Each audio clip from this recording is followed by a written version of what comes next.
Well, hello. You caught me in the middle of looking at my accounts. My clerks, I trust them, but sometimes they get a little lax with their bookkeeping. Worries me some. Well, I'm glad to see you folks out here today. It's a little bit noisy, but it happens when the storm clouds roll over. Can you hear them? Now, my name is Milton Wheat. Well, my rock here says Milton P. Wheat, and I'll tell you a secret that not many people know. My middle name is Paradise. I didn't tell people that when I was alive, but there are those who ferreted it out. Now, why my mother chose that, I haven't the foggiest idea. But anyway, a fact or two about me, just to start the game. Milton Wheat was born in Virginia in 1795. Now, I have a bunch of siblings, brothers and sisters, but I was amongst the earliest ones. My parents, Zachariah and Elizabeth, moved to Bourbon County early. And that was just a place much like Fayette County or Jefferson County where people tended to go and then stay for a while and then they'd scoot off into the other counties as they were formed. Now, my parents stayed there. And several of my siblings remained in Bourbon County and are buried there, bless their hearts. But from a fairly early date, I had a desire to go out on my own and did just that. Now, my brothers and I migrated to Adair County. Columbia was a growing little town. We were all kind of business oriented, so we fell right into one profession or another. Now, I had been trained as a saddler, leather worker. And so any rural community or city as far as that goes in the 1820s was the perfect place to ply that trade because everybody needed saddles and bridles, any kind of leather goods. And I was good at my job. I knew how to do it. I'd been trained well. And my brothers went into various businesses as well. Now, Zachariah read the law. He read law with several lawyers here in town, which was the way we did it then, was admitted to the bar and immediately started practice. Well, it's good to have a lawyer in the family, you know.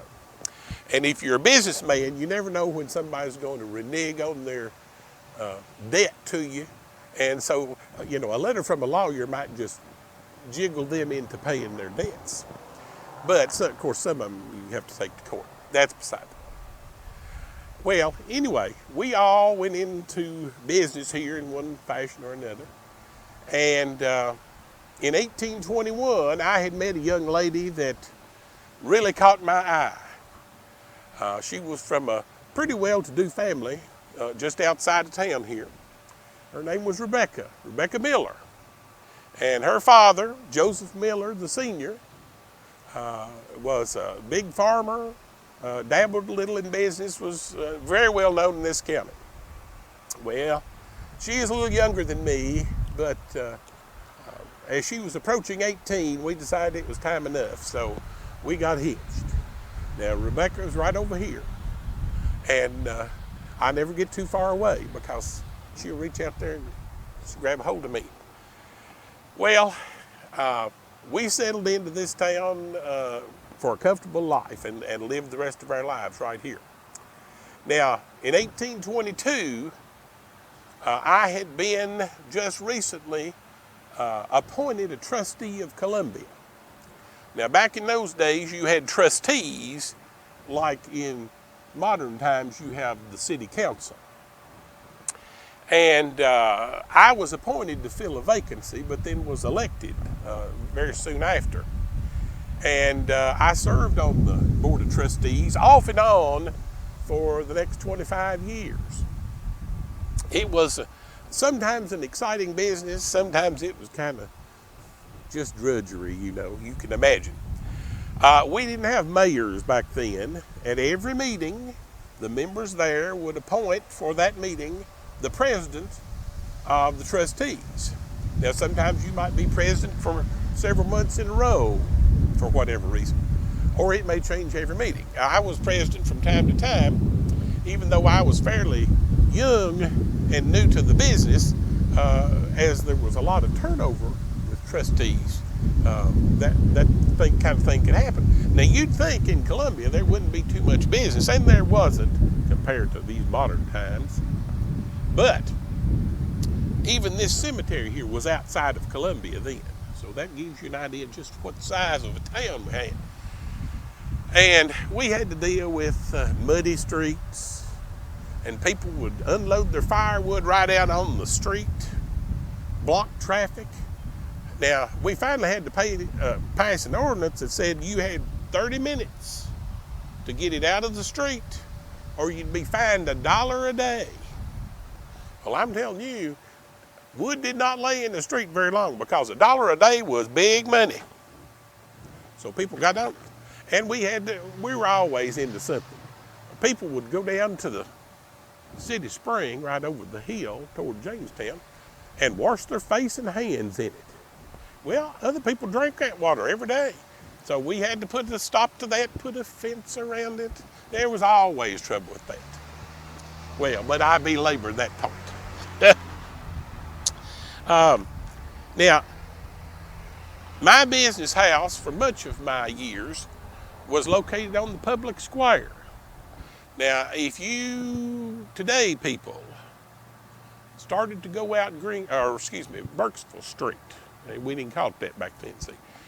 Started to go out Burkesville Street, that big red brick building on your left is on the site of where my little store and house was. My whole family lived there, upstairs, and we did business downstairs, kitchen out back.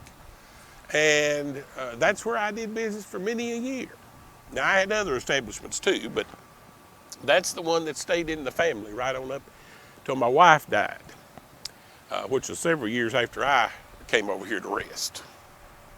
But I should mention that in 1828, I was appointed postmaster for Columbia. Now, we didn't have but 3 post offices in the whole county. And Columbia, of course, would be the busier one since it's the county seat. And back during those times, and for a lot of years after that, to be postmaster, you were appointed, and it was a political position. As administrations changed in Washington, party men would be appointed to be postmaster. Well, there was a controversy when I was appointed because the man who had been serving, John Montgomery, was well-known, well-liked, good man, a friend of mine. And I didn't work for this appointment. It just kind of fell in my lap. Well, there was a big uproar over that. And so I didn't stay postmaster very long. I didn't want to. It was bad for business all the way around. But today we know that for a little while, for a few months, the post office was in my store over there. And that's something most people don't even have an inkling of. So I'm just glad to have had that on my list of accomplishments. I declare.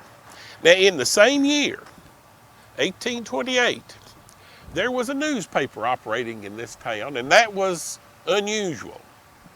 Newspapers were Lexington, Louisville, places like that. We didn't have them in little towns. But an old fella had come through here a couple of years before, set up a newspaper and a printing press because he was going to write his autobiography. Now, he was a character, and name of Robert Bailey. But I'll tell you, he left here and went to raise funds. He lost the newspaper in a lawsuit, not with me, and I bought it and ran it for a while. Now, I wasn't very good at it, but my son, Granville, now he picked up on that. And at one point, he had a little newspaper over at Creelsboro on the river for a year or two before he went into other business, and then that was the end of that. But it was an exciting time in this county because to have a newspaper was, why, my goodness, even big cities sometimes only had one of them. So we were right pleased about that. Oh, over the years, I did business of all kinds, had all kinds of partners. Young men would come in. I might need money because the financial climate wasn't too good. So I'd take me and a partner, sell him 25% of the business. He'd invest his cash because he had it. That's hard to come by. And then when things would get better, he'd make a little money, I'd make a little money. He'd go out on his own. I'd buy back the interest that I'd sold him and kept on going. And I trained a lot of leather workers and saddlers in this town and went out everywhere to Missouri and places like that. It was amazing. I was also coroner of Adair County for a while, but there wasn't a whole lot of work. So, you know, that was just more of an honorary thing than anything else. Now, I will say that as I got older and Rebecca and I raised our 10 children, well, I shouldn't say raised our 10 children. We had 10 children.